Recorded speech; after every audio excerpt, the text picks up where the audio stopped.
T K, ഇന്നലെ രാത്രിയും കനത്ത മഴ മുംബൈയിൽ പെയ്തു.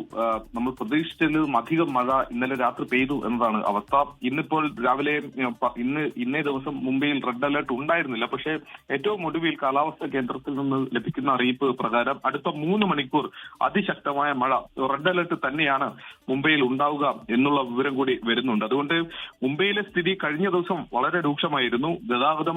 റോഡ് ഗതാഗതത്തെ അത് കാര്യമായി ബാധിച്ചു. വാഹനങ്ങൾ വെള്ളക്കെട്ടിൽ കുടുങ്ങുന്ന കാഴ്ച നമ്മൾ കണ്ടതാണ്. മോണോ റെയിൽ അതിന്റെ സാങ്കേതിക തകരാറുണ്ടാവുകയും യാത്രക്കാർ ആകാശപാതയിൽ കുടുങ്ങുകയും അവരെ രക്ഷിക്കുകയും ചെയ്യുന്ന കാഴ്ചകൾ നമ്മൾ കണ്ടതാണ്. വിമാന സർവീസ് ആവട്ടെ, ഏതാണ്ട് 500ഓളം വിമാന സർവീസുകളാണ് വൈകി പുറപ്പെടുകയോ വരികയോ ചെയ്തത്. അങ്ങനെ പൊതുഗതാഗതത്തെ പൂർണ്ണമായി തന്നെ കാര്യമായി ഈ മഴക്കെടുതി ബാധിച്ചു എന്നതായിരുന്നു മുംബൈയിലെ അവസ്ഥ. കേരളത്തിൽ നിന്ന് അടക്കമുള്ള ട്രെയിനുകൾ, മുംബൈ വഴി കടന്നു പോകുന്ന ട്രെയിനുകളൊക്കെ തന്നെ വൈകി ഓടുന്ന സാഹചര്യമുണ്ട്. ഇന്നലെ രാത്രി നമ്മൾ അതുമായി ബന്ധപ്പെട്ട വിവരങ്ങൾ നൽകിയതാണ്. സമ്പർക്ക് ക്രാന്തി എക്സ്പ്രസ് തിരുവനന്തപുരത്ത് നിന്ന് ചണ്ഡീഗഡിലേക്കുള്ള എക്സ്പ്രസ് ഏതാണ്ട് 7 മണിക്കൂറിലധികമാണ് വൈകി ഇന്നലെ യാത്ര ചെയ്തുകൊണ്ടിരുന്നത്.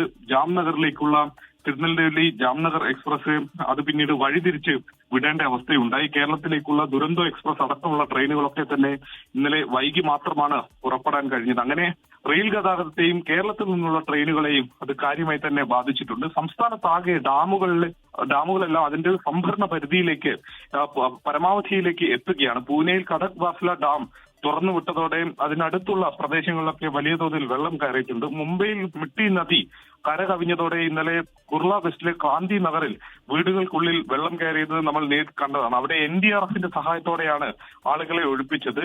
നാന്ദേഡ് ജില്ലയിൽ മേഘവിസ്ഫോടനം നടന്ന ഇടമാണ്. അവിടെ പല ഗ്രാമങ്ങളും ഒറ്റപ്പെട്ട അവസ്ഥയിലായിരുന്നു. അവിടെ സൈന്യത്തെ കൂടി രംഗത്തിറക്കിയായിരുന്നു രക്ഷാദൌത്യം നടത്തുന്നത്. ഏതായാലും സംസ്ഥാനത്ത് മഴക്കെടുതിയിൽ ഈ 2 ദിവസത്തെ മരണസംഖ്യ ഇപ്പോൾ 8ആയി മാറിയിട്ടുണ്ട്. ഓഗസ്റ്റ് 15 മുതലുള്ള കണക്ക് പരിശോധിക്കുമ്പോൾ 20-ലേറെ പേരെങ്കിലും ഈ മഴക്കെടുതിയിൽ മരിച്ചു എന്നതാണ് ഔദ്യോഗികമായ കണക്ക്.